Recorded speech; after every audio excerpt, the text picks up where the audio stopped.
কি গো তোমার হলো? চলো আমি রেডি। আমরা কোনো পার্কে বা রেস্টুরেন্টে খেতে যাচ্ছি না, আমরা গ্রামের বাড়ি দিদার কাছে যাচ্ছি। দিদা পুরনো দিনের মানুষ, এইসব ড্রেস পছন্দ করে না। যাও গিয়ে এক্ষুনি শাড়ি পরে এসো। ঠিক আছে।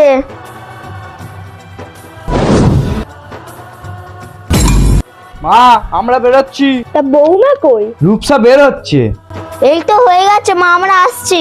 বৌমা তোমার শাড়ি পরে কোনো অসুবিধা হবে না তো? সেরকম কিচ্ছু না, তবে পরে অভ্যাস নাই তো, তাই একটু অসুবিধা হচ্ছে।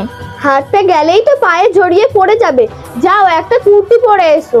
মা গ্রামে তো দিদাকে দেখতে যাচ্ছি, আর দিদা তো এইসব পছন্দ করে না, তাই আমি ওকে শাড়ি পরতে বলেছি। ও তোরা যা, তোর দিদার সাথে আমি ফোনে কথা বলে নেব। মা তোমার জন্যই ও এত আশকারা পায়। শোনো, তোমাকে ওর কথাই কান দিতে হবে না।